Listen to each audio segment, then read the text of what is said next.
start basically this week's discussion. So if you remember last week, sorry about the background noise. Still, there's a construction. They're a little bit less noisy, but still, sometimes they're hammering the wall.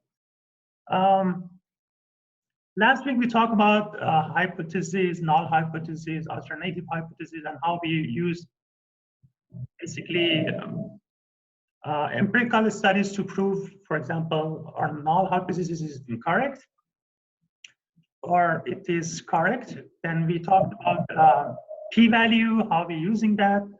What does it mean if it's less than like 5%, like the significance of it. So today we're going to talk about, continue a little bit talking about basically a hypothesis testing, and using some other basically methods like permutation test, bootstrap, talking about confidence interval. You may already, how to say, be familiar with this, but I hope using this basically examples and like real data, it becomes much more clear.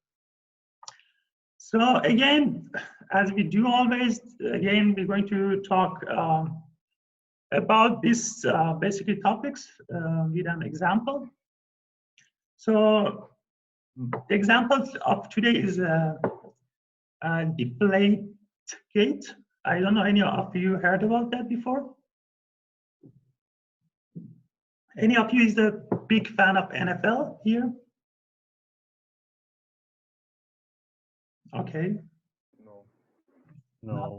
Okay. Anyway, the Deflategate, basically the name is coming from Watergate. If you're familiar with like a US policy, you know the Watergate was a big scandal that one of the basically the president was spying on his other candidates for presidency. So the name comes from that. So it was basically a game between Indianapolis Colts and New England Patriots. It was, if I'm not mistaken, semifinal. So the problem was basically when they were playing the games. Okay, you see this the game in the Tom Brady is basically throwing a ball. So for his basically team members. So and anyway, basically the Colts at some point they felt that the balls are less inflated compared to basically natural balls, which make it maybe like easier to catch. Okay, so they basically complain about it. They started studying basically the pressure of the ball. So each team has their own balls, and they're playing with that. So they started basically measuring the pressure in the balls, the air pressure in the balls, and see if it's falls in the basically certain acceptable range or not, which is like 12.5 to 13.5 psi. So it was a big scandal in NFL. Okay, so you see basically they find Tom Brady basically, they were accusing him as cheating by basically deflating the balls, making it easier to catch. And then they started basically investigating the balls, investigating basically the text messages between the players in order to find out what's happening. Was it really something happening, something fishy was happening there or not? So then basically Tom Brady, when he was asked in 2016, he said like, I just moved on, man. I mean, so we're going to look at the data and decide by ourselves where there was any scandal happening in this game or not. Okay. So let's go to the notebook. Any of you managed to run the notebooks locally? Can you raise your hand so I can see? Okay. Anyone is still running on the server? Maybe that's easier. Okay. Okay, so almost it's like what I understand is like half and half. So I mean, it's still, sorry, I'm recommending you trying to run it locally. It's much faster, much easier, way less headache. But still server is up and running, so no problem. So this is the this is the basically the table we're going to study today. Okay, so so this is basically, you can see there are teams like the Patriot balls and the Colt balls, okay? And there are two basically, I don't know what to call them, like a referee or people that they were investigating or measuring the ball pressure. Can you see my screen? Yes. Okay, it's Yes, teacher. okay. So they were measuring the ball pressure. So basically this Lagman measured these numbers, then Prioleo, I don't know how to pronounce, was measuring this. So you can see there are slight difference between these two measurements. So we're going to study this particular table and see what was happening basically in that game. So just looking at the table, I want to ask you, what should we do in order to realize if there was something fishy going on in the game or not?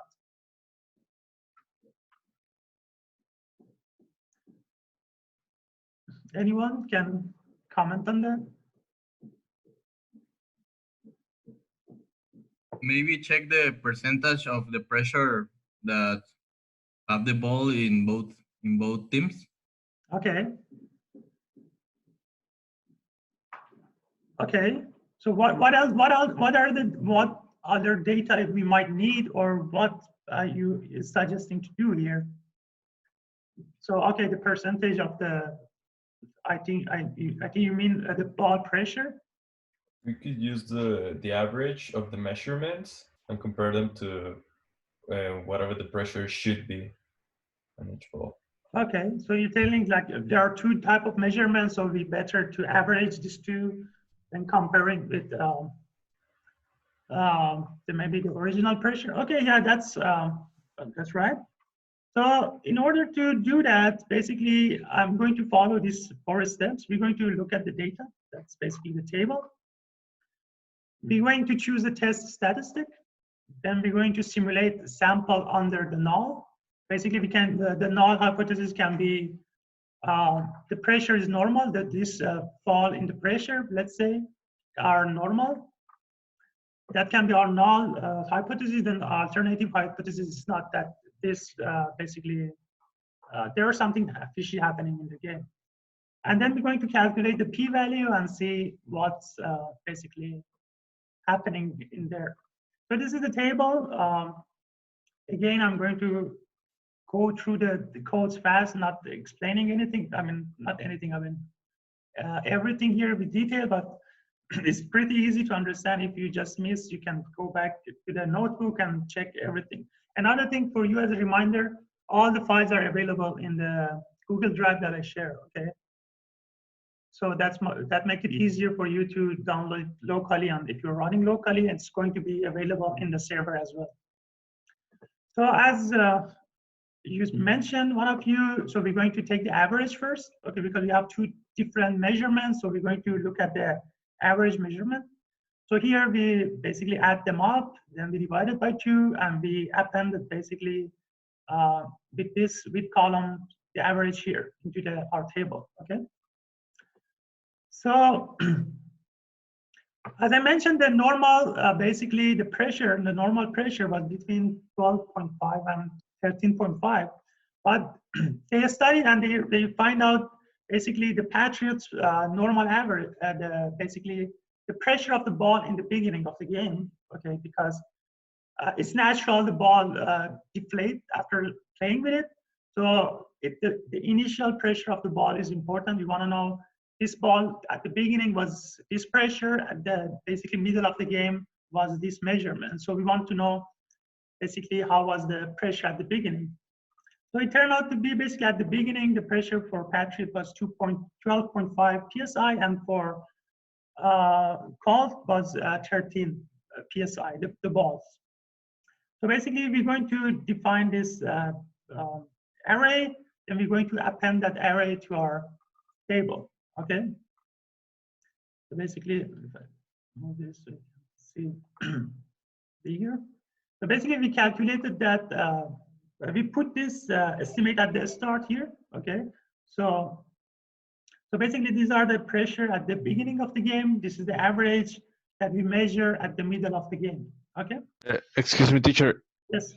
Can you repeat how did you get the pressure at the beginning? I mean, this is the noun number. Okay.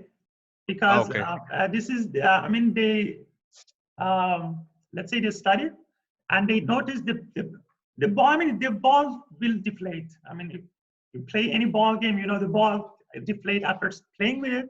So Yes. we should know these are the measurement in the middle of the game. Okay. Okay. These So two the 12.5 is like you know that's the pressure at the beginning. yes, 12.5. Okay. All the like Patriot balls were starting from 12.5 psi, and the calls balls they were 13 at the beginning of the game. So these are the measurement at halftime. So basically, we define this array, then we append that array to our table. Okay. This is the table we have. So we have 12.5 and 13 for calls. Now we want to calculate basically the drop, right? We have basically average at the half. This is the beginning of the game. So we want to basically calculate how much they dropped, because this is what we are interested in. Okay, we want to know if this drop is normal or there is something fishy going on in this ball games. So this is basically now our football team. We have the teams. We have basically it's two judge. We calculated already the average. We know this basically estimate at the start of the game, and then we calculated the drop. So just let's take these two parts. Okay, just let's take the team and drop, because that's the only information we are interested in. Okay. So, okay, we have this table. Now we want to look at it. I could discuss discussion question, but there's no need to discuss. So we basically draw the histogram for these two different parts of the table, because now we have a table.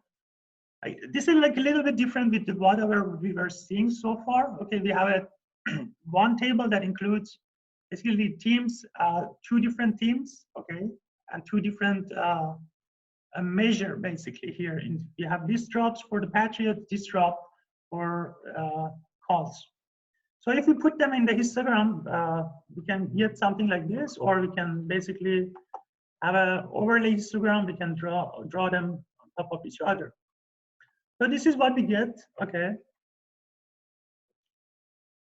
So remember the null hypothesis was the Patriot and calls drop in pressure comes from the same distribution, or it means basically it's a normal data we are observing here.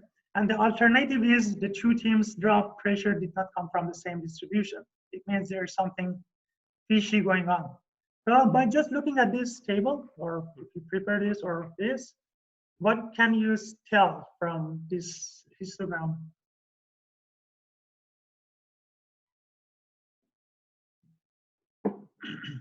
It seems more likely that the Patriots balls came from another distribution.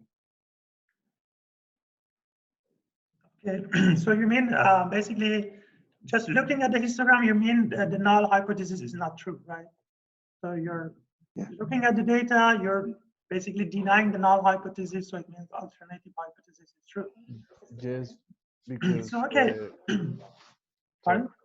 Yes, in the histogram, we can see that the values from the Patriots, the drops are like bigger, and you see that it's not like a normal distribution. Okay. I mean, you have those values way to the right. Okay. Okay. Okay. That's basically just from the histogram. So it's not totally fair. I ask you to judge based on just this histogram because we need to still do more basically study here. So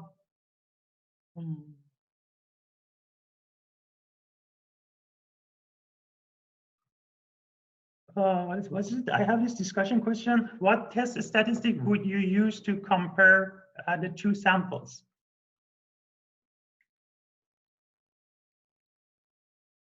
Any idea about these questions?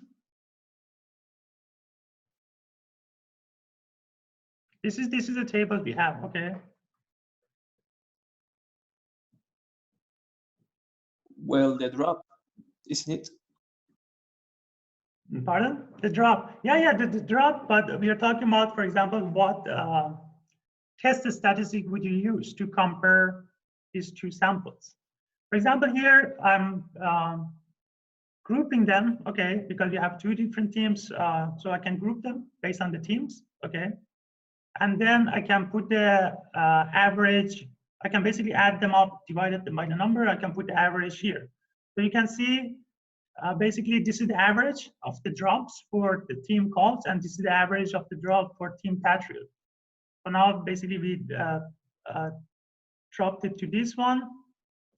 So basically I can, this is the basically the difference between these two drops, right? This is the, I define a basically functions, difference in average drop. I have my drops for both teams, calls, Patriots, and I just divided them. I just basically, I have these two, so I get this number as the difference in the average. So now we have, what can I say here? We have this table, which is not that long, as you can see. Okay, we have a few measurements here for Patriots, much lower measurement for calls. We have basically our average drop. We have the difference in the average between these two teams. So we need to do basically more study, right? We need to do, for example, in like the other examples that we were talking so far, we need to do some sampling, some empirical study in order to realize what's happening here. So I have this discussion question. How would you simulate another sample under the null hypothesis? You might remember the null hypothesis is these two numbers, basically these two are coming from the same distribution. Okay, so any idea? Basically, this is the question.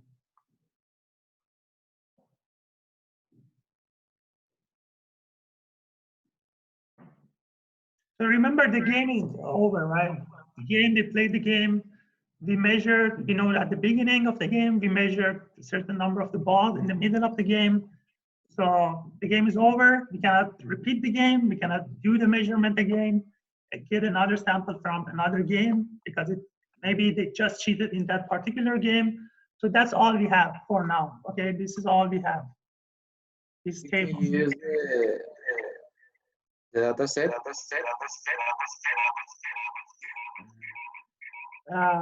Use the what data set? To use to do random samples. Okay, so what you're recommending to take the random sample from this table? Yes, and do a test. Okay, so it's not totally fair how we can do this. That's an idea, and we're going to discuss about that, Diego. So let's go back to the slide. Basically, that's the topic of today's class. Okay. So we want to know how we can compare two samples. Because here now we have two samples. Okay. In the previous examples, we were talking, for example, you want to measure if your coin is fair or not. So you toss the coin several times. You measure basically you do your empirical study, you do the measurement, you draw the distribution. then you see, for example, you toss it like 1,000 times, you get 500 heads, 500 tails. So you say the coin is basically is a fair coin. Okay. So here we have basically two different samples. Okay, it's slightly different with what we were doing so far.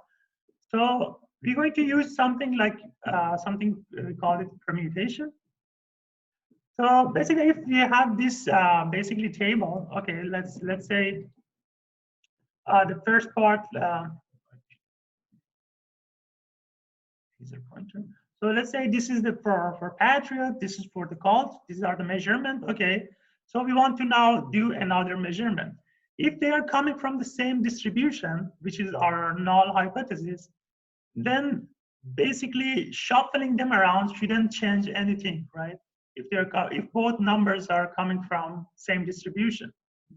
So if this is our initial table, okay, with these two different basically data for, let's say, two different samples, not samples, sorry, two different data for in that example for Patriot and Colts. If they are coming from the same distribution, we can just shuffle them around, and we should get basically the same result if they are coming from the same distribution. So that's our null hypothesis. So we can use this method called permutation. So we can basically shuffle that around and do the test. So the test is basically whether two samples are drawn randomly from the same underlying distribution.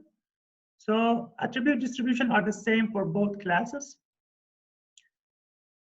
If the null is true, okay, then all basically rearrangement of the attribute value among the two classes are equally likely.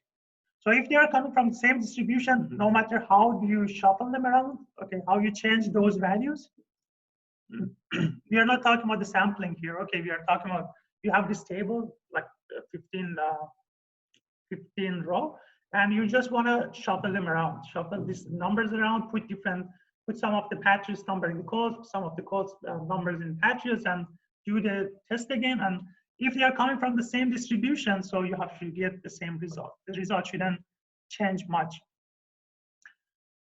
So then we compute the observed test statistic, then shuffle the attribute value and recompute the statistic. So we already did this. We compute the observed test statistic.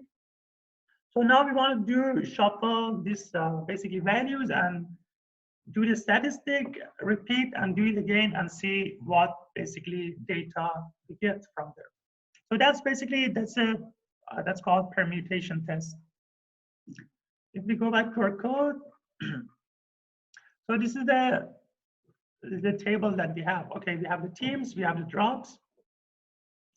So we want to do the sampling as Diego said. So if we sample like this, so basically I'm taking the samples like 15 with replacement set to the false. Okay. So is it what it does, this table? Shuffles the table around. So did it shuffle the table really? No, I think you're just I mean, taking like random values, right? yeah, it took 15 random values from 15 entry table with replacements, but you still have assigned each value to a team, so it's now different. So exactly, it doesn't different. It's basically changed the place in the table, but it didn't change the value. The values are still the same. Okay. So that's not the way we want to shuffle. Okay. So we want to basically shuffle in a way that the values are same. Okay, these values are exactly the same. Okay, the value doesn't change. Okay, but we want to, for example, change the value here. We shuffle them between these teams. So maybe there are some values that it was belong to the Colts, now it's goes to the Patriot, or some value that were in the Patriot, now it's go to the Colt. Okay, so that's what basically we did here using this. Okay, So basically what we did, we select the drop, okay? We sample from the drop, okay? We just select this column in this table. We sample it, okay, 15 without replacement. Then we select the team column and we add those shuffled value to the team column. So basically we take this column, we take it out, we shuffle it around, then we attach it again to the table using this code. So now we have a shuffle basically value here. So if we do that same thing again, we get the basically, we group them, we get the average. So you can see basically we get the different values comparing to the original value. This is the sample right now. This is the value for here. This is the original drop that we observed. This is our observation. This is our basically this is the sample we got from the permutation test. Is it clear so far? Any question? Okay, so remember, this is the observed value. This is the basically real value that we had. And this is the sampling that here we did using permutation test by shuffling it. So you can see they are different. If now I basically do the same things for this sample that I have from the shuffling, I get different distribution. Okay, these are from the samples. Then if I measure the difference in average, you remember that we defined this function here, difference in average, to compare the basically the difference in the average drop is now we got this. Okay. Any questions so far?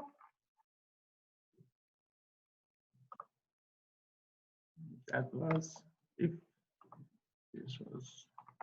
Which graph was for which? This is the one we got from the actual observation. Okay.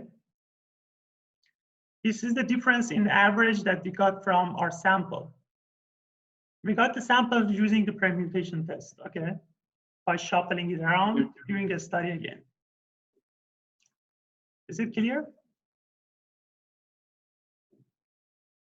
Yes. Okay, I hope so.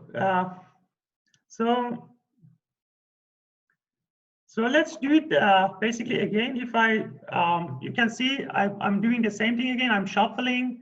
I'm shuffling my table and I'm calculating the difference in average. If I run it multiple times, you can see I'm getting different values here. Okay. So each time what I'm doing, I'm shuffling. I'm basically getting the average. Okay. Then I'm calculating the difference in average. If I run it multiple times, you can see I'm getting different values. So that's what basically we are interested in. We want to see, we want to do that multiple times, and then we want to get basically our empirical observation and see empirical data and see what we get. So let's do that using the for loop. We define it like to run that basically the same things 10,000 times and see what data we get out of that. So remember, we are doing it using the permutation test, taking out basically the data, shuffling it, and doing basically measuring the difference in average again. So now we got this data. We put it in the table. This is our table that we got from here. So this is the 10,000 basically shuffle. Okay, calculating the difference in average, and we put it here. So that's what basically we want to know. We want to know that difference in average of the observed value, observed study that we did in a halftime is basically coming. Basically is the same thing that we're going to see in this table using our permutation test. So if we do the histogram here, this is what we get. So I just want to make sure that you understand where this is coming from. Any confusion so far? Can you repeat like the last 2 or 3 cells? Pardon? Which one? Can you repeat what you did in the last 3 cells? Okay, so you remember we were doing the difference in average. We got the average of these two teams. This is the one that we observed, okay? Yes. This is our observation in the middle of the game. We measured, we observed, and then these are the drop average in Colts, drop average in Patriots. So what we are interested to know is these two drop coming from the same distribution. Okay, so we wanna, this is our null hypothesis that there's nothing fishy happening here. These two are totally normal, coming from the same distribution, so nothing weird happening. And this is the data that we have to study. So what we did here is that, okay, I said this is my original table.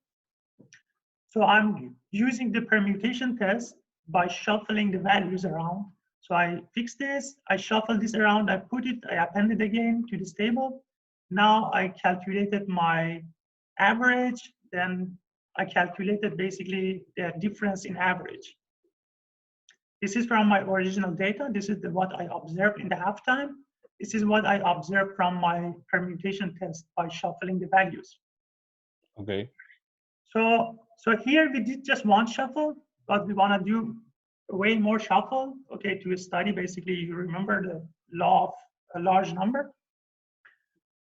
So here we did the same thing 10,000 times. We shuffle, we calculate the difference in average drop, okay? And we put it in this table. So this table is 10,000 run and 10,000 different values of our permutation test. Shuffle, Okay. we measure. So if we do the histogram, this is the histogram we get. But you remember this is the number of our observed value, 0.73. Yes. So if you look at the histogram, it's basically 0.73 falls somewhere like this. So we can look at it. This is our observed value. Okay, this is our study, so we can go. This is, for example, this is the first run, one permutation test. And if we increase it, so you can see this is now our distribution. The observation value is here. If we go here, until the end, this is a 10,000 run. This is what we got. This is what we observed. Right? Yes. Okay. So this is the data we had. Okay, this is basically the sample that we got here. This is the observation.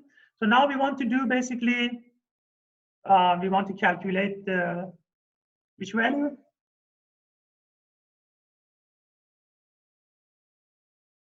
The p-value, right? Value. Yes, we want to do the p-value. So this is the p-value that we got. So, okay, now we have everything. We have basically, we did the study, we did the basically permutation test 10,000 times. We have our observed value, we have our study, we have our p-value. So looking at this p-value, what can you say?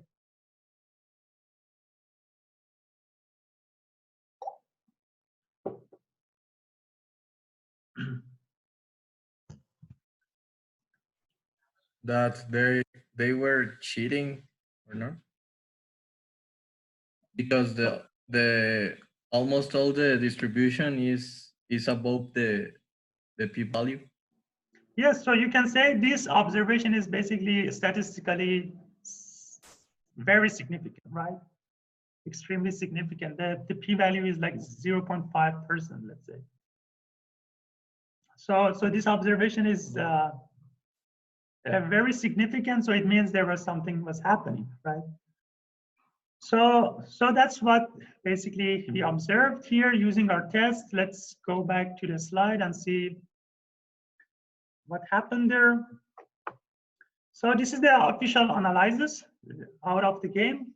So they said the average pressure drop of the Patriot games ball exceeded the average pressure drop of the Colts ball by this number. This number is basically the normal drop that they knew it's normal to have, okay, in a game. I mean, we're going to talk about this later, how we can get this value or how we can calculate it. So depending on the various possible assumptions regarding the gauge used, and assuming an initial pressure of this psi for the Patriot balls and in for the Colt ball. Anyway, investigators. This is basically the reports that came out from the game. Anyway, they find Tom Bradley was cheating the game. That's why they fined him $1 million, if I'm not mistaken, something like that. So as we observed in our test, basically there was something fishy happening. That observation in the difference in the basically pressure was statistically significant. So it cannot, these two basically, what we concluded, these two observations couldn't come from the same distribution. Is that clear? Any questions so far? Okay. So let's recap. So if you're looking at one sample, okay, for example, if you remember when we were talking about the war plane, that, for example, we wanted to realize how many like war plane Germany had during the World War II using just observation and using the serial number of the plane. That example, that was, we were looking at just only one sample. So you could use the previous method. If you're looking at two, usually you want to see if there is a difference between these two values, like this example. We had basically one table that we had two different basically value there. So typical now, the two samples come from the same distribution. That's usually you define that as your null hypothesis. Then you use permutation test to get a new samples, okay? Then you calculate the p-value as usual, and you can basically conclude either the null hypothesis is true or the null hypothesis is wrong. Any questions so far? No? No. I hope you get it totally, so that's why there's no question, not for any other reason. Okay, so okay, let's continue. So okay, let's talk about percentile and how we calculate that. If, for example, how we're defining it, for example, the 18th percentile is the value in the set that is at least as large as 80% of the elements in the set. Okay, if we're defining this percentile like this. So if this is basically the numbers, okay, this is our array, the percentile 18. This is basically the function that we have in Python. You can use this percentile 18 of this array or this set, which is 7. Basically, it means 7 is bigger, okay, than 80% of the elements in our set. Okay, so the 18th percentile of S is basically is 7. Is it clear? Yes.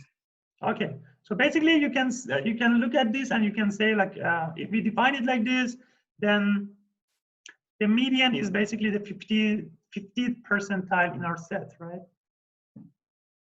So in this, for example, considering this set, our median is, which number is it?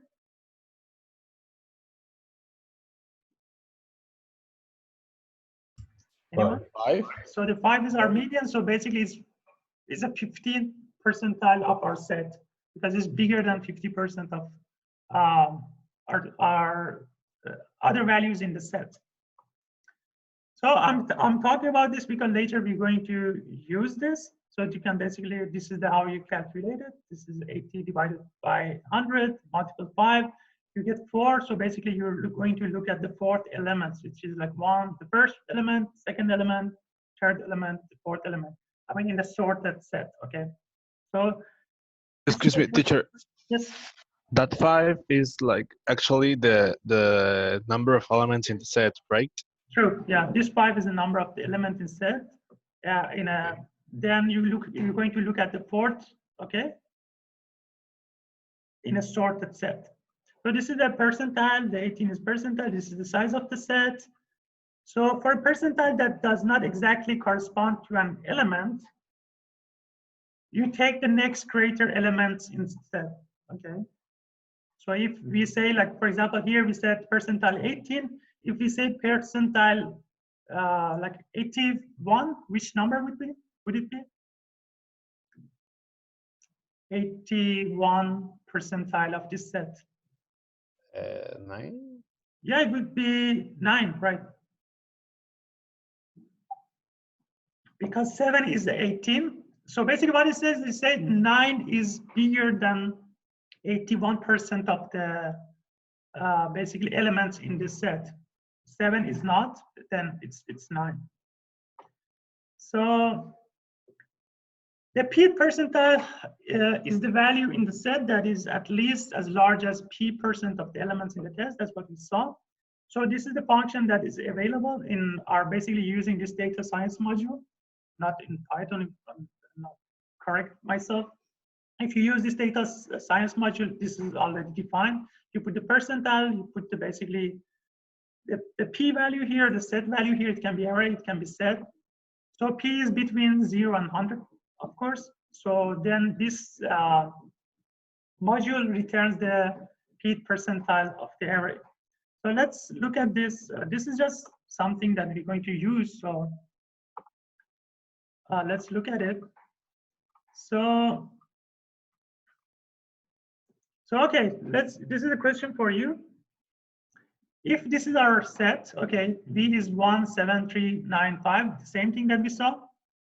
So which one of these options are true?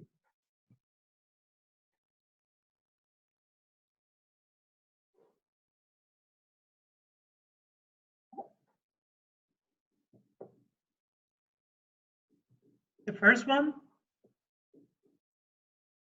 No. The last one? The third one? The last one. The last one, right? The last one is correct. Yes. It would be the second and the last one, wouldn't it? Second and the last one. Okay, let's look at it. So this is our V, and this is basically I'm not doing anything magical. It's just a table. I'm using the percentile module to calculate the percentile for these numbers. Okay. So if we look at everything at the same time, this is the basically the percentiles of 1 is like, this is the percentile for 10 is 1, for 20 is 1, for 39 is 3, for 40 is 3. So this is correct. For 41 is 5. So 40 and 41 are not correct. So this is not correct.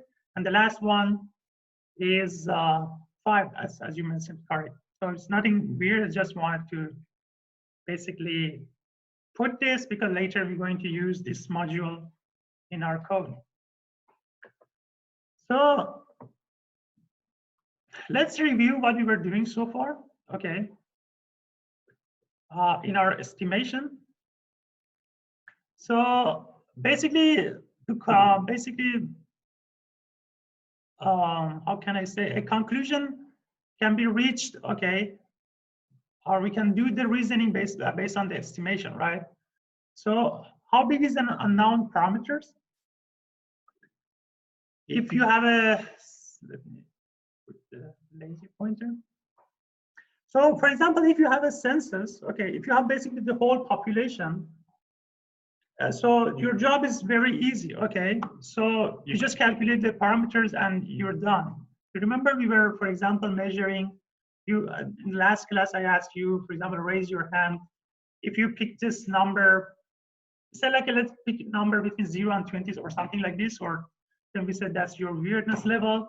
So we had, there are all population, which was, the whole class was our all population. So we just calculate the parameters and we were done. Okay, we didn't need to do anything else. But that's not the case always. So if you don't have a census or you don't have your whole population, you need to take a random samples from the population. You use a statistic as an estimate of the parameters. that's what we were doing, right? So we have two. If you have the whole population, then it's very easy because you can just calculate everything, and that's it. But unfortunately, that's not the case. Most of the time, we don't have the whole population. So most of the time, we do the basically we arrive to our inference using the estimation by getting the sampling from our basically limited. We don't have the whole population. Let's say we don't have the whole census data. We have just a sample of it. So let's go back to our data. Okay, let's have a like 10 minutes break. We come back by 11 a.m. Okay. Okay. Okay. Okay, Professor. I'm available Okay, if sure. anyone has any question or doubt. I'm here. Resume recording. So okay, we were talking about if you have the whole population, your job is very easy. You just study the whole population. You draw the conclusion because you have everyone. You don't need to do anything weird. But if you don't have, which is the most of the case, that's the normal case. You take your random samples and you do some basically statistical analysis to estimate some basically values. So let's look at this table. This is the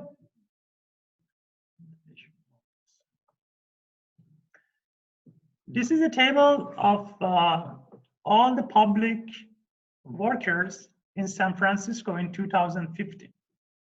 Okay, so you can see these are basically what organization they were working, what's the job. For example, this is like water quality tech 1 or 2. So this is the total compensation in a year. So it's like $117,000 per year for the salary of this person. Another public work, transportation, commerce, like set floor, cover is like 41,000. So you can see these are all the public sector workers in San Francisco in 2015. So we have everyone's here, everyone data here. But if you see here, I cut the bottom part of it because there are a lot of how to say, a lot of workers that do part-time job or do the contract work, and they receive way lower than this, so we just cut them off. So we have this 38,000 something basically data here. So if we sort that out, you can see these are the bottom part. You remember I said I put all the basically people that getting about $10,000 per year salary, because there are a lot of contract workers that are receiving lower than that. So basically, these are the bottom part. These are basically the very low-paid jobs. For example, I don't know, special nurse, public service trainee. So these are the jobs maybe not that favorable. So if we do that, if we sort it by descending order, so you can see, well, there are very high-paying jobs like chief investment officer that are earn like $650,000 per year almost. So we have all basically all the data here. Okay. So let's do the histogram of the basically salaries. So this is the total compensation. This axis per dollar. You remember there is this guy like getting $650,000 a year, so it falls somewhere around here, because it's just one person you don't see. So there are some high values here in this range, but because they are low numbers, so we don't see that. So this is total basically. How can I say? All the data that we have. Okay, this is all the census data that we got. Okay. So as I mentioned in the slide that I was showing, so if you have the whole basically the data, whole census data, so all the public basically service workers are here. So I have the salary of all of them, so I can just put here, I can see most of the people are basically earning around 100 to let's say 130, 140, or $150,000. So most of the basically the distribution is concentrating here. I can just look at it and basically draw a. I can know, for example, what is the median of this my total population. Okay, but what if we just have access to 200 people's salary? What if we go out there, ask like random people, like what if they are from the, like working in a public sector, what are their salary? Okay, so what if we just access to this 200 people? So let's take a sample, 200 samples from the whole data that we have. Okay, so this is I'm taking this sample from population. I define this table. So I'm taking sample 200 sample with without replacement because I want new people. So this is the 200 samples that I have. This is the table. So if I draw the median for this is the median that I get. Okay, so 106,660. So this is basically, it means the median salary for my samples is this. So what do you think now? Can I just conclude for based on this 200 that the median of my whole population is $106,000? I mean, I show you the histogram here, but we didn't do the mean here, okay? You may just look at the data, you may know something here, but we didn't calculate exactly the mean. So what do you say? Because if this is you remember this is my sample, I got this. If I run this again, I get $130,000, another mean. If I run this again, I get 111,000. If I do another 200 samples, I get 107,000. So how we can make sure that this mean is closely representing our data, our population? Do it several times for different samples? Doing several times for different samples. Okay, let's go back and see how that works out.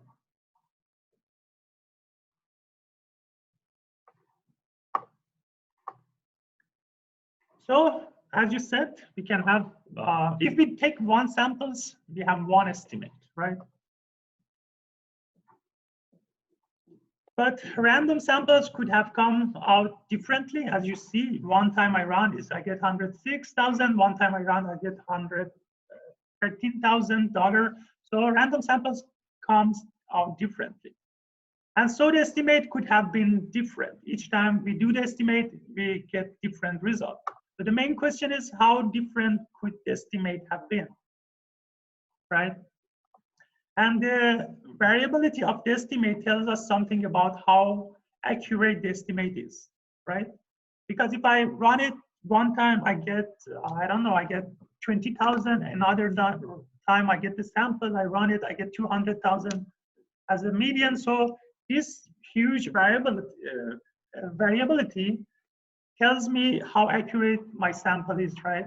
Because how can I get one time like 20, I don't know, 50,000 as median, one time 200,000. So it means my estimate is not so accurate. So let's go back to the data and see what we can do with that. Before we go, I mean, just remember, so far we saw this. Okay, we have an array. Okay, we have array of we define an array like this. Then we append the array. We append 5 to this array. But the actual array A didn't change. It still is 2, 3, 4 because I just append here. I get basically a new array, but I didn't put it in anywhere. But my original array is this. Okay, you remember that's what we are using. But if I use this as like a list, if I append, then my B would basically change. So from now on, most probably you're going to see this type of things. Okay, I'm defining as not as an array, as a list, so I don't need to put np append, then put it in another array and then append it to the table. So you can just do the list, you can just append, and you get the basically your list already has this appended value.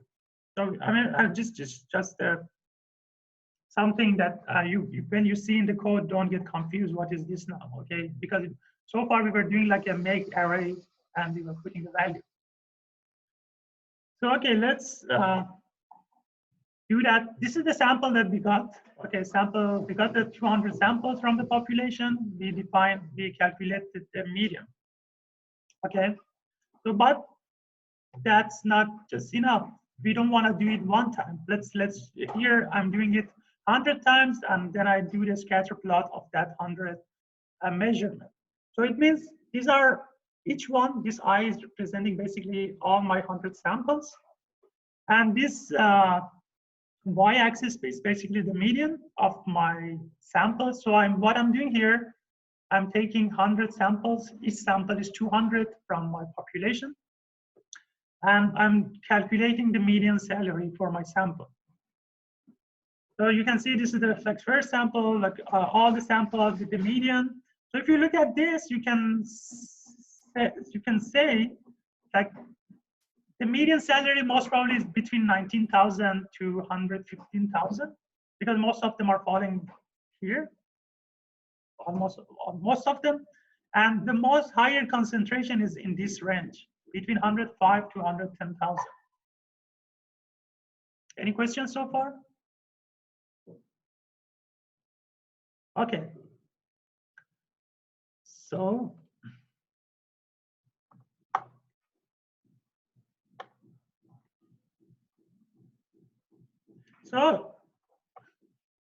remember we said one sample you get one estimate. Okay. To get many values of the estimate, we needed many random samples. But the problem is we cannot go back and sample again from the population.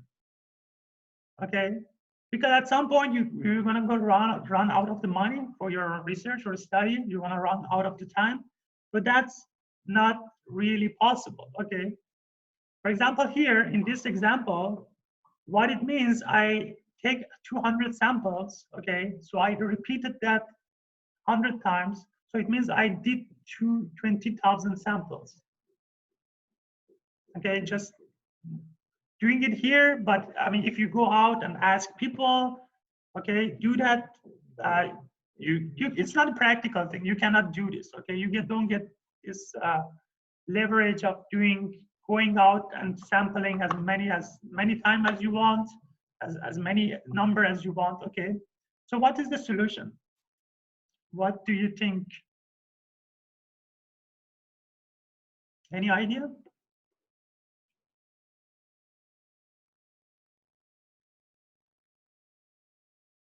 Anyone has any solution for this problem?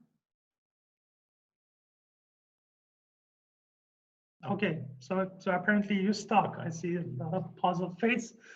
So what we can do is using a method called bootstrap. Okay. You remember when we were talking about the var plane? Okay, we said that at the beginning we said, okay, we have 300 var plane, but we go and we observe the serial number. We get this set of serial numbers, then we try to basically approximate how many var plane German troops have in World War II, for example. Then the next step, we said, okay, we don't know the population, so we just have the observation, but you could go and take as many observations as you needed to do the estimation. Okay. Now we go one step basically closer to the reality, because that's not really possible or applicable. But now I'm telling you that you have just one sample and you cannot get any more samples. Okay, that's what we are trying to do now. So we're going to use a method called bootstrap. It's a technique for simulating repeated random sampling. So all that we have is the original sample, and we don't get basically to do more sampling. But this original sample is large and random. We'll be assuming that our original sample is large and random. So if the original samples is large and random, so it's most probably representing the population somehow. Okay. So we sample at random from the original sample. So we get this, you remember that we had like 38,000 public workers information. We take out 200 samples. We take out a sample of 200 people from that people. So we said that 200 maybe is a good number. It's a large number. So most probably it's representing the population. So what we can do using the bootstrap is we sample randomly from the original sample. So if this is the population that we have, if this is the population, that's what we saw basically. And this is the sample that we got, okay? And what we're going to do, basically, if it's large and it's a good representative of the population, so we can do the sampling of our samples. So we don't get to go back to the population and take the sample from the population 100 times. We get the samples, now we can just sit behind the computer and do the rest of the analysis. Do the random sampling from the samples, not from the population.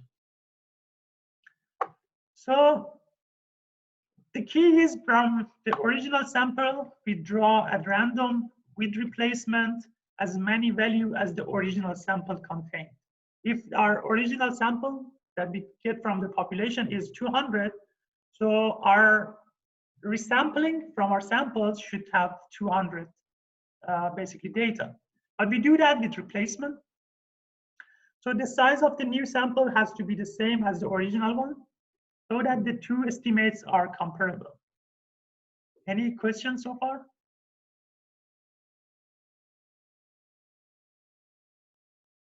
No. All clear? Okay, that's basically the method, the bootstrapping. So let's see in reality. Okay, that's nothing here. So we have this sample. So our sample from population, that 200 samples that we got, okay? You see these are 10 and we have 119 rows that omitted. We have 200 people we sampled from the population, which was 38,000, a record of 38,000. So this is all we got now, okay? This table is all the data we have. So we wanna do basically a study about the median salary in our public sector in San Francisco. We wanna know what is the median salary. So if I get the median of this sample, it's $108,611 basically as a median salary. So what I wanna do now is I want to resample from the population. Okay, this is the sample from population. So what I want to do, I want to do another sample. So remember, if you don't put any value here, it's going to get a sample with replacement, okay? And the sample size would be equal to this. Basically, that's all we're going to do. So you don't need to append anything here. With replacement is by default is false, is true, okay? If you don't set it, this by default is true, and the size would be exactly the same. So if we do the resampling, so here what I'm doing here, I'm getting another sample from my original sample. So I'm resampling with the replacement another 200. So if I take the median from this, so my median is 113,000 now. Any questions so far?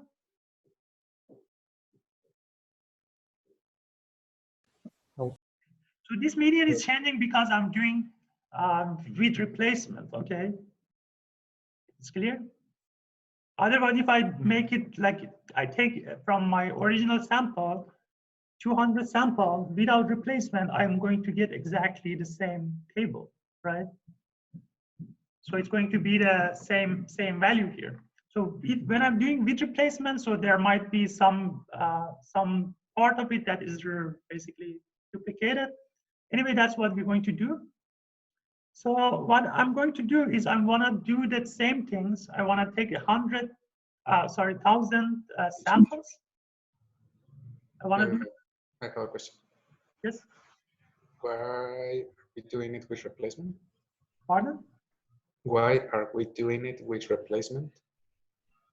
Because we're going, see, I mean, the idea is, this is the sample we got from the society, 200. Okay, now we want to, for example, they come to us and say, okay, these are 200 people working in public sector in San Francisco in 2015. So I want to know the median salary of my society.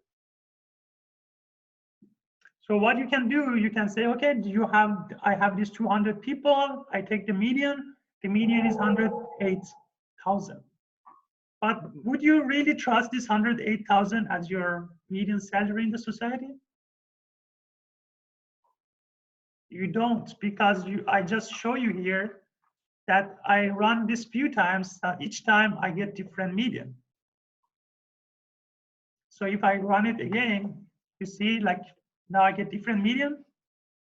I do it again, I get totally different. See how different is this with my original, with the previous one. This is 97,000, the previous one, 110. So it can change a lot. So you cannot just, you can see it change a lot, right? So you cannot just come here and say, okay, this is my population. And I take the median. So this is representing my society, okay? You need to do more study. So what we're going to do, I'm telling you, you cannot just go out and randomly get another 200 sample from my society. That's all you have. This table is all you got. So we say, okay, if that's the case, let's do this method, which is called bootstrap. So in this method, what you do, basically you use sampling from your sample. You have one sample, that's all you got. So what you do resampling from the sample. So if you do without replacement, and you get 200 sample from a table that is 200 raw, without replacement, you get the original table. So the method tells us, okay, do this, but do it with replacement. So you may get different value. So if I do this, like here, I'm getting from this sample another sample. And if I calculated my median, then I get different value between this and this, because of that replacement is true. So that's a method. Okay, let's do this now, like the 1,000 times. So basically, what I want to do here, I want to resample from my original sample 1,000 times with replacement and study my median. Okay, so I do that, I put it in a table, I draw the, basically, move this.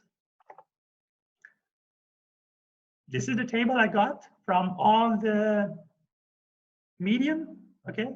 So I take 1,000 sample from my original, the table, original sample. So I wanna do the histogram here. So this is the median, the distribution of the median that I get, okay? This is the original table from our population, okay? So I wanna put them next to each other. So this is the 1,000, I take the 1,000 samples from my original sample. I basically resample it 1,000 times. I calculate the median for that resample, so I get this distribution. So just looking at this, what is the difference between these two? Anyone can tell me what these two are representing?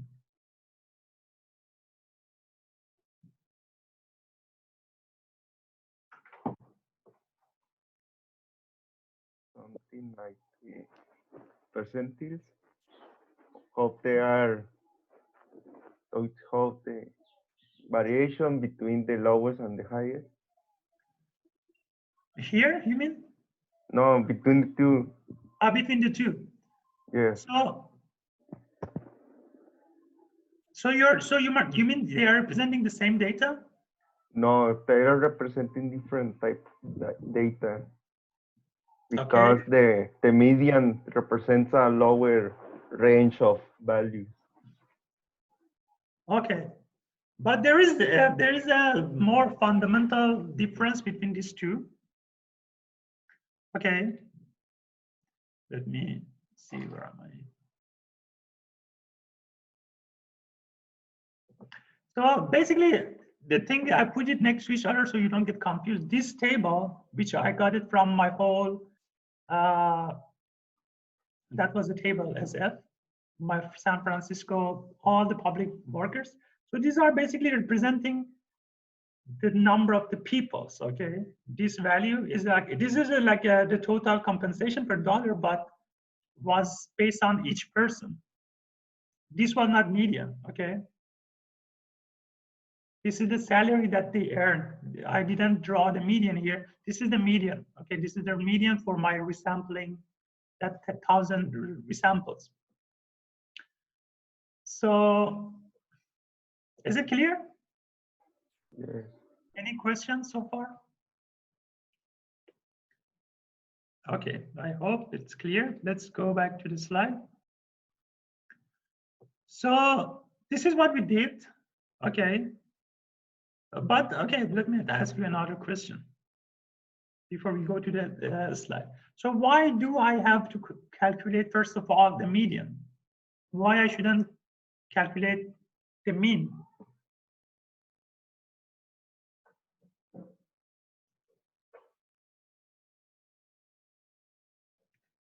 Any idea? That's a really good question. Because That means if you answer it correctly, it means you know clearly what's the median, what's the mean, how they are different, and how each one, what each one is representing. Because the median is not affected the same way as the mean by larger or extreme numbers in either side. Exactly. Okay. Exactly. That's a great answer. Yeah. Basically, the median is handy when we have a basically, for example, a significant skew or tail in our distribution, right? For example, if I get the mean for my average salary, for example, there are one guy that just earned 600K. So it's not going to represent exactly the society, because that one person or that few person that earning extremely high going to basically change. So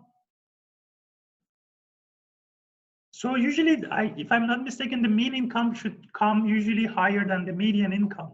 Okay, so if you wanna, for example, say what medium or middle class of a society is earning, you're not going to go and look at the mean of salaries in the society. You're going to calculate the median of the salary.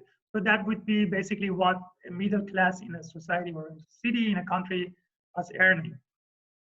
So basically means is great when the distribution is well studied, okay? Or it's a normal distribution, let's say like that. So that's why we calculate the median of the salary here. So if we go to the slide, so this is what we did. Okay, we had a part, basically, this is what we did. Okay, not that. So we didn't knew the population. We didn't have the data for population. We had just our sample, which was 200 per people. So I wanted to basically study the population based on the samples that I had.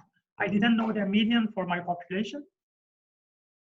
So I had this 200, I knew median for my 200, then I did 1,000 resampling from my sample, and I calculated the median for all of them. Okay, right? So let's talk, let me see what we got here in the code.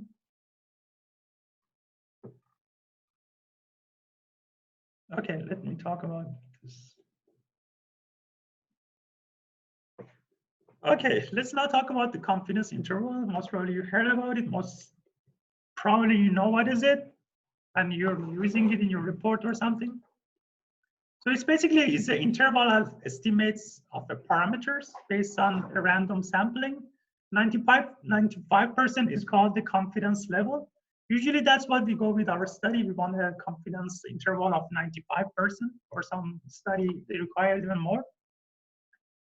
But this confidence interval could be any number between 0 and 100. The bigger means wider intervals, of course. And the confidence is in the process that generates the interval. It generates a good interval about 95% of all the time. So if you basically, you cut off that, I don't know, for example, this is your distribution, you cut off 2.5% in your left, 2.5% in the right of the distribution, you cut those weird numbers, so you get, basically you can say by 95% chance your data are going to fall in this particular range. So,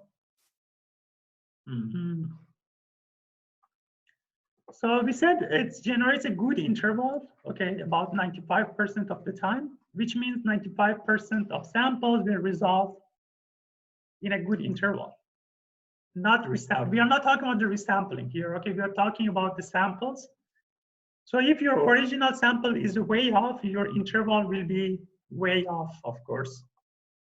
So even if you keep bootstrapping, no matter how many times you take the bootstrap, if your original sample is very bad, is not really representing the society, if it's very bad, no matter how many times you do the bootstrap, the results going to turn bad, actually. So let's go to the code. So if we run it, so this is basically tell us 95% of resample medians were between 92,000 this and 110,000. Okay, this is from their resampled median. Okay, that we got from that 1,000 resampling median that we calculated. So if we consider the 95% confidence interval, by 95% chance, basically our interval is going to be between these two numbers. So let's demonstrate that in our original histogram that is there. So this is that 10,000 samples, okay? So these are my all the median that I got from my bootstrap. Is it clear? And this is my, the yellow one is representing my confidence interval. Okay. And the blue, the red one is basically the median of I got from my samples. Not sorry, sample, from the real data, okay. Okay, let me repeat it again. This histogram shows that 1,000 bootstrapping samples that I got. Okay, the median of the salaries. This is showing my confidence interval. That yellow one, basically it comes from this part to this part, that for 95%. And the red one is showing the median of my real society, the whole 38,000 that I studied. So what I can see here is like, okay, my basically data was representing the society by 95%. Basically my confidence interval was 95%. Is it clear? Any question? Yes. Any confusion here so far?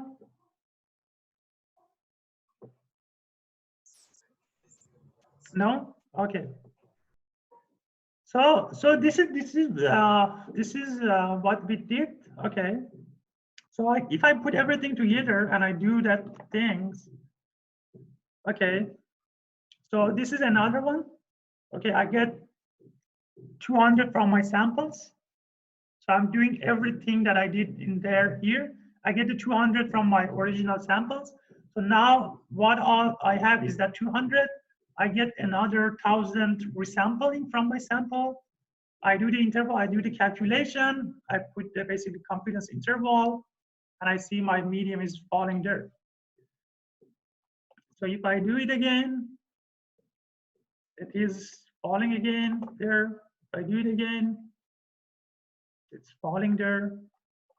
If I do it again, it's there.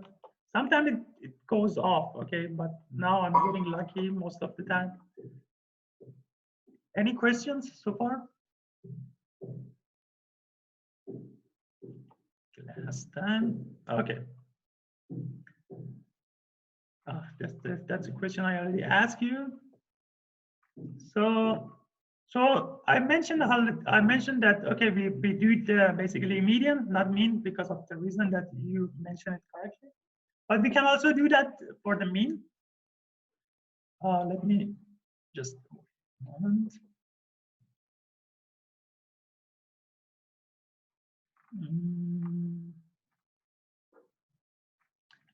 Okay.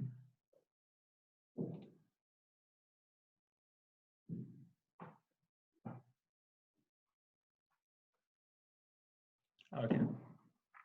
So you can do basically the same thing. You can do the bootstrap for the median. This is basically the function we are defining here. This, let me just run, see what I was trying to.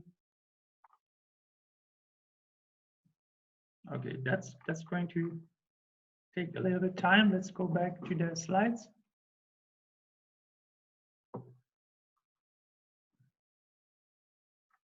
Okay, we talk about this. So, okay, talking about the bootstrapping, when not to use the bootstrap, okay? If you're trying to estimate a very high or very low percentile or mean and max, the bootstrap method is not going to help you much. It's not a good idea to use bootstrap. If you're trying to estimate any parameters that's greatly affected by rare element of the population, then the bootstrapping is not a good method to use because it's very rational, right? So if the probability distribution of your statistic is not roughly bell-shaped, then the shape of the empirical distribution will be a clue. Basically, if your distribution is not really a bell-shaped, bootstrap is not going to help. For example, if it's U-shape, or I don't know, for example, if it's U-shape, bootstrap is not going to give you a good result, okay? So basically, it helps you if your probability distribution is roughly, not necessarily, but roughly bell-shaped. If you're trying to estimate any parameters that are greatly affected by rare elements, don't use the bootstrap. So if you're trying to estimate very high or very low percentile, don't use bootstrap. So it's not always handy, or if the original sample is very small, you cannot use the bootstrap. It's not going to help. For example, if from that San Francisco, I get just 10 people's salary, then I try to use the bootstrapping to calculate. It's not most probably going to give me a good result, okay? Because that original sample is very small. So that is also important. So when to use and when not to use basically the bootstrapping method. I think let's go back here, see what we got here. Let me hide. It's still running.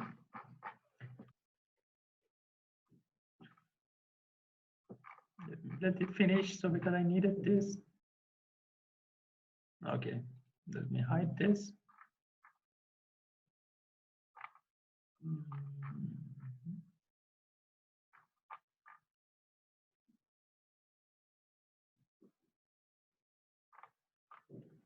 It was hiding.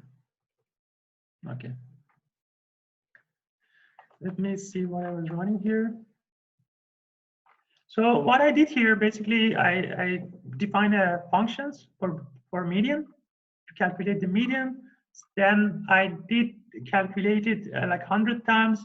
Then I calculated basically with the confidence interval of 95%. You can see I'm cutting basically 2.5% in my left end, okay, and 2.5% in my right end. So to have the middle 95%, because that's the confidence interval I want, 95%. So I calculated it and I put it in the basically, this is my left value. This is the right value of my confidence interval. So if I basically, what I'm trying to do here, okay, I'm trying to see if I'm trying basically to calculate, okay, the number of my, how to say,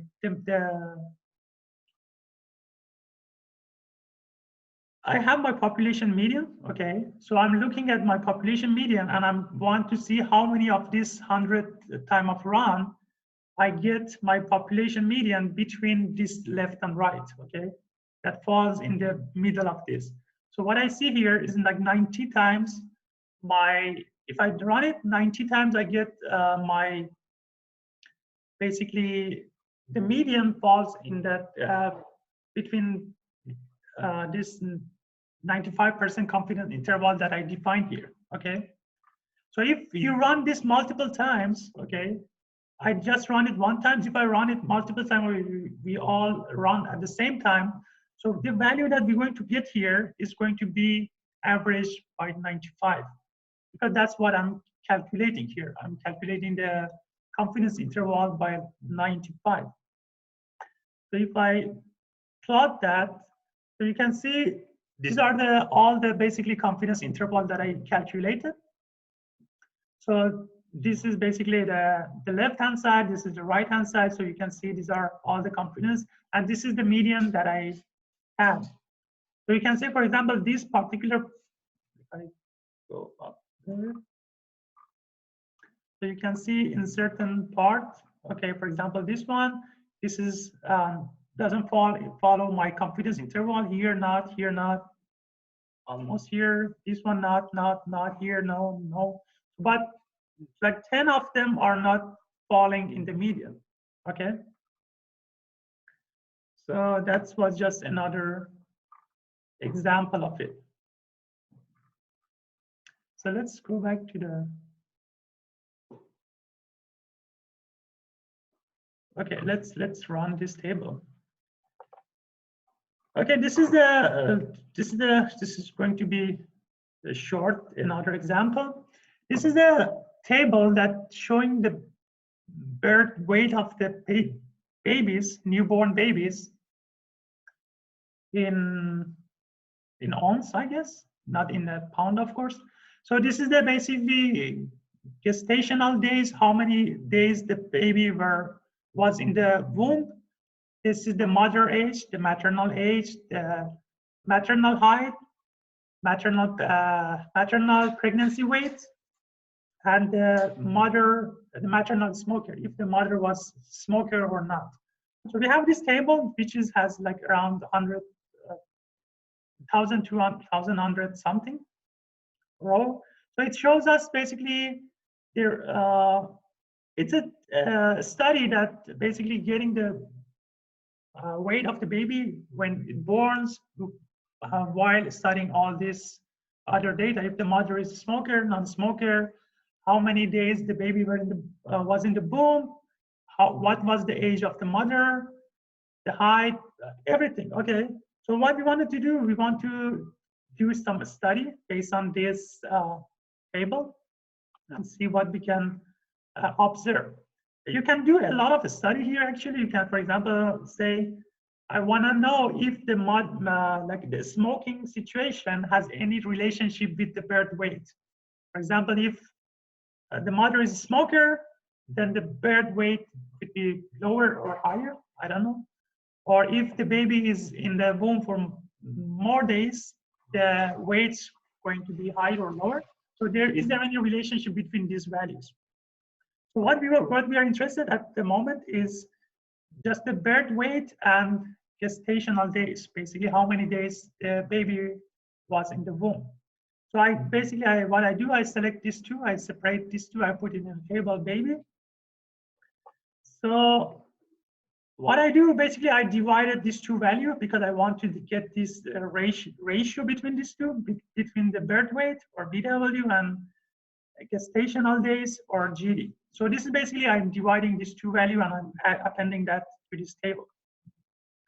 So if I do the histogram, So you see this. This is the ratio. This is the person per unit. So you can see kind of normal distribution. If I get the median, this is my median. So again, we can do the same study, the same type of study that we did for the last one. We can do the resampling using the bootstrap. You remember that we already defined this function. So we're going to just use these functions. We're going to run it like 5,000 times. So let's see what we get.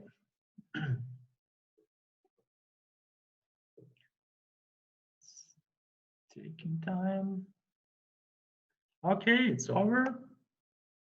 So if I draw that, okay, this is the resampled median. That is 5,000 time run. And this, the yellow one, showing me the confidence interval. Okay. And if I do that, so this is the confidence interval of 95%, as I put it here. Okay, this is the 95% confidence interval. This is the 80% confidence interval. So you see, if I put the basically lower interval, of course, it's going to be lower in that graph. What it means is like by 80%, I'm sure the median is going to fall in this range from here to here. But by 95%, I'm sure the median is going to fall from this range. Is it clear? Any questions or doubts so far?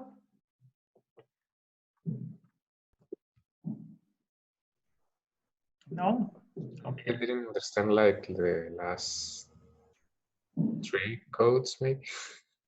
So here okay, this is the table we have. We want to do basically this, the relationship between birth weight and gestational day. And what we did, we calculated the ratio. Okay. We calculated the ratio between these two. Then we did the histogram. Then what we did, this is basically the median for my, how to say, for the table that I have. This is the median for the real data that I have. Okay. This is the median for the real data, but then I said, okay, I want to use the bootstrap method. Okay, I want to take the samples, and I want to basically do the things for confidence interval. I want to like draw that 5,000 samples, 5,000 run basically, and then I want to draw the confidence interval of 95%. So you can see this is the original one, 0.42. So if you look at it, this 0.42 would be, no, the other number is 0.429, okay, would be somewhere around here, right? So basically it falls in your distribution. And I just want to show you basically doing the same bootstrap method, different data, while drawing like the confidence interval. Of course, this is the 95% confidence interval. This is the 80% confidence interval here. What I'm doing, I'm cutting the 10% in the left, I'm cutting 10% in the right, and I'm getting the 80% confidence interval on the same distribution, of course. So, okay, just looking at this, okay, let's run this last cells, and then I go to the slide.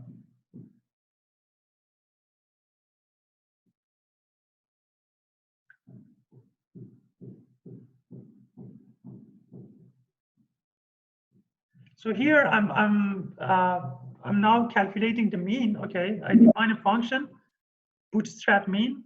I'm calculating the mean. Okay, and here I'm looking at the maternal age. Okay, I'm looking at the age of the basically mothers, and I'm calculating the mean of the age. Okay, so looking at this, okay, looking at this data here, this histogram, if I go back here, so I have this question for you. Can we use the confidence interval in this way? So by our calculation, an approximately 95% confidence interval for the average age of the mothers in the population is 26.9 to 27.6 years. So the question is this.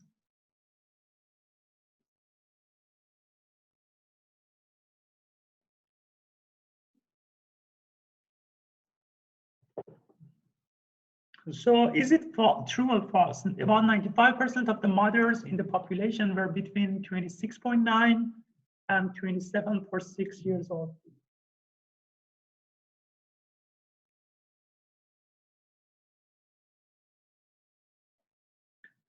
So is it true or false? Who says it's true? Can you raise your hand or put something in the raise your hand virtually so we can do some statistic here? So who says this is true? I mean, this is the data, this is the basically information we got. This is the question.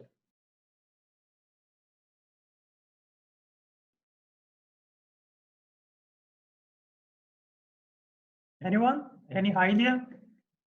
Anyway, it's either true or it's false, okay? So who thinks it is true? Can you raise your hand or make some noise so I can know what you think? Who says it's true? Can you raise your hand? So who says it's false? Can you raise your hand? So you say it's false. I see Jose doesn't move his hand. Jose Chosa. So what do you think? You think it's true? So a lot of you think it's false. What I understood from this bad survey that I did. So let's look at it. Look at the information. This is what we did. This is basically the median that we studied.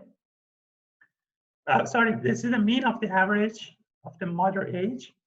This is the mean of the basic mother age that we run. So if I do the histogram of maternal age, you can see this is basically the original table. If we do the histogram just taking the maternal age or just taking this column, okay? So if we look at it, you can see all the basically the age falls from all the way from 15 to 40 something to 45. So these are the age of the mothers. So you can see mostly they are falling from 20 to 35 or here. So this, what we see here, it's false, of course, because you cannot use confidence intervals in this manner, okay? Confidence interval is telling totally different things. We are not talking about the population, okay? We are talking about the mean, okay? Mean age of the mothers. But here, but that doesn't mean that all the ages are falling in that category. What I'm doing here, I'm basically taking the samples, I'm taking the mean of the mothers, I'm taking another samples, I'm taking the means, another sample mean, but it doesn't mean basically the mother age fall in that category. Is it clear or is confusing? A little confusing. Okay, let me explain it again. Basically, what I'm doing here, I mean, I defined, I didn't basically describe the codes because no point really talking about it like this. And what I defined a function that to calculate the mean, okay, the bootstrap mean. Then I'm calling that functions, okay, 5,000 times with my maternal age, okay, in order to do the sampling, okay, from my original table, which is the birth in this maternal age. So I'm basically sampling, I'm calculating the mean, okay, and then I'm Yeah, I'm cutting basically the bottom, basically left 2.5%, right 2.5% to calculate my 95% confidence interval. Then I do the histogram here, all the 5,000 times that I run. But this is basically the resampled mean of that 5,000 run. And this is my confidence interval. So this is basically the mean of sorry, so maybe if it's making you confused, like you can consider the salary things that we did. Okay, for salary things that we did, we calculated the mean, right? The median, it's the same thing. I mean, you imagine we calculate the median here, but if this is the median, it doesn't mean most of the people are earning between basically this and this. Necessarily, this is the calculated median. Okay, so it's the same thing here. If I say this is the mean. Okay, that's different. This is the mean. It doesn't mean basically the moderate age fall in this range. Okay, this is just the mean or average of the moderate age in my samples. But actually, you can see in the maternal age table, basically histogram that I did here, it falls all the way from 15 to 45. The biggest gap, biggest portion is like between 20 to 35. Not just this that I show here. Not just this. Any questions? Doubt? So what I want you to take away from this class, and basically we're done. Okay, there's no activities, extra activities, no homework for this week. Okay, no lab, no homework. You still just have the project to do. But what we talked today was this basically three concepts. We talked about the permutation when you have two different basically sort of samples that you want to compare with each other. So permutation was the way basically reshuffling the data in the table and doing the studies to make sure the the data coming from the same distribution or not. The bootstrap was when you have the sample from your basically society, let's say, or whatever your population.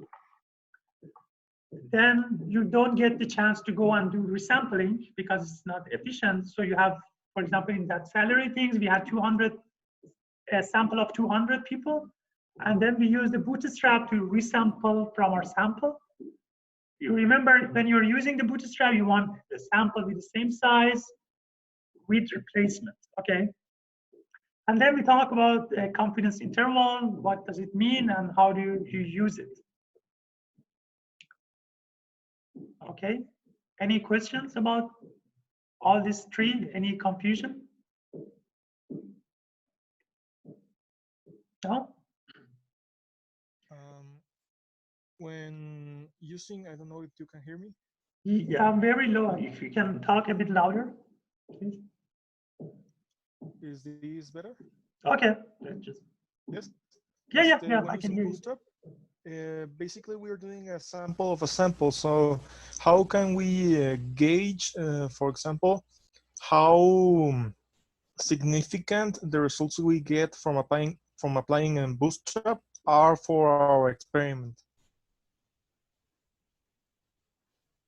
Because from what I gather, when we do an experiment or a test, choosing the sample size is very important because it's a representation of the population.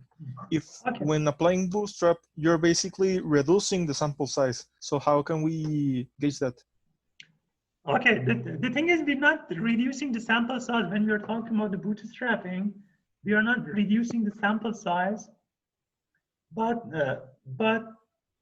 we, okay, for example, if I understand, maybe your question, what I understand has two parts mainly, is like first, maybe the question would be, how big is the good sample from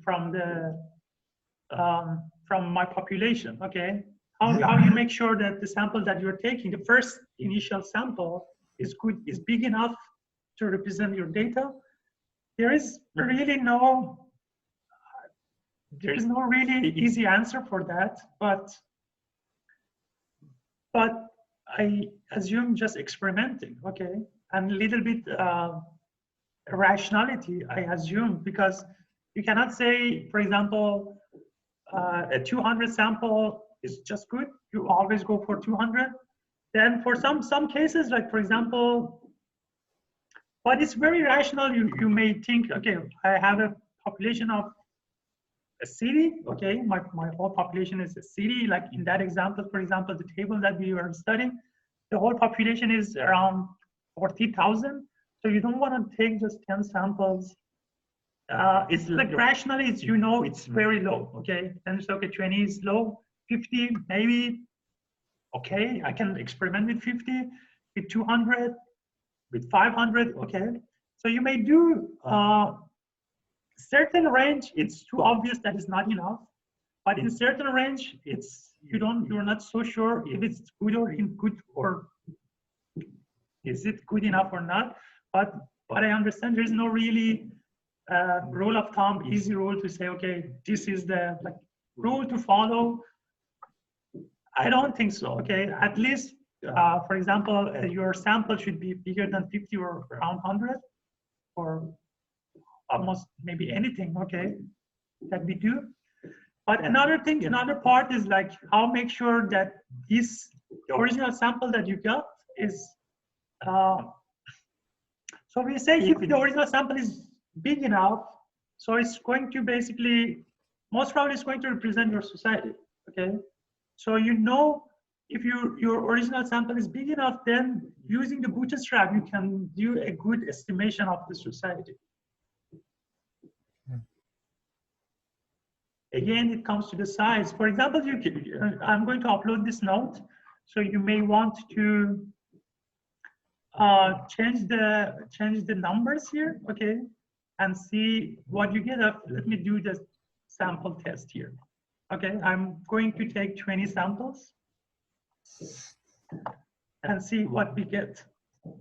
So yeah, I got it. I got lucky. So somehow my original, basically this the blue line, the red dot is my median of whole population. If I run it again,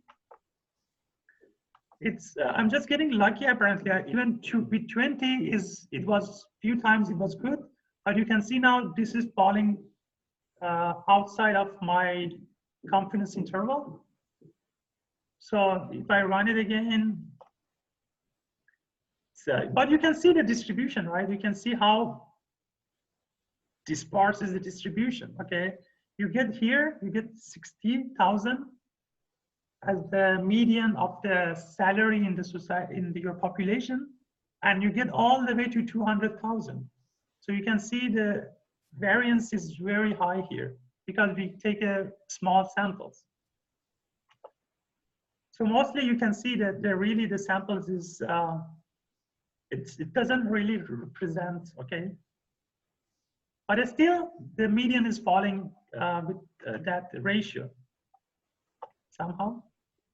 But if you go 50, let's say, I'm just experimenting and see what is the good number, okay?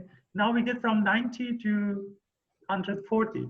You see, it's getting shorter. It's getting more closer to what is the real number is. Now, 50,000, this is like very off, right? 50,000, it's very, very off.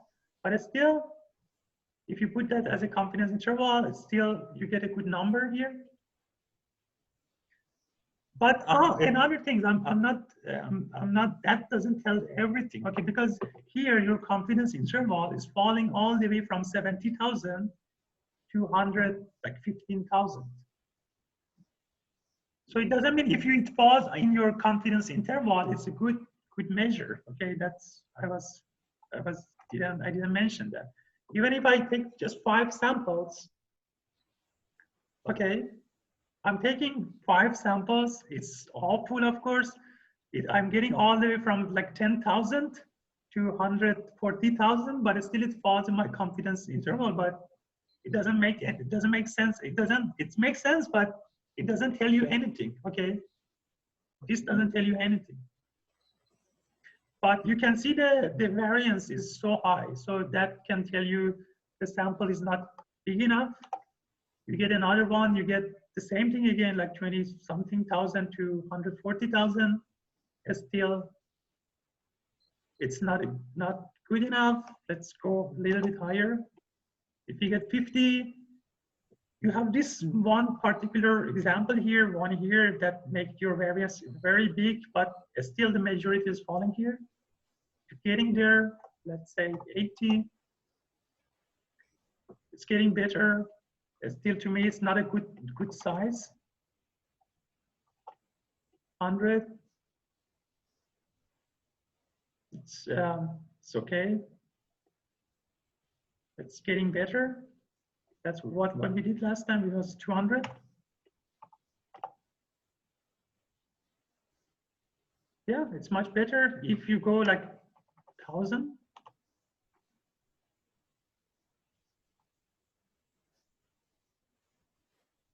So you can see how the variance is way lower now. It's just from 102,000 to 116,000. So you get a very good estimate there. If you even go higher. The point is, it should be a little bit rational. Okay, for example, do you get the chance to do 200, for example, 2,000 samples from your society? If you can do that, of course, the bigger the sample is, the more accurate your result would be. That's very rational, but at some point you don't get the chance to do that. So you have to go with a number that just good enough for you to do the estimate. Yeah. Any questions or doubt? Anyone else?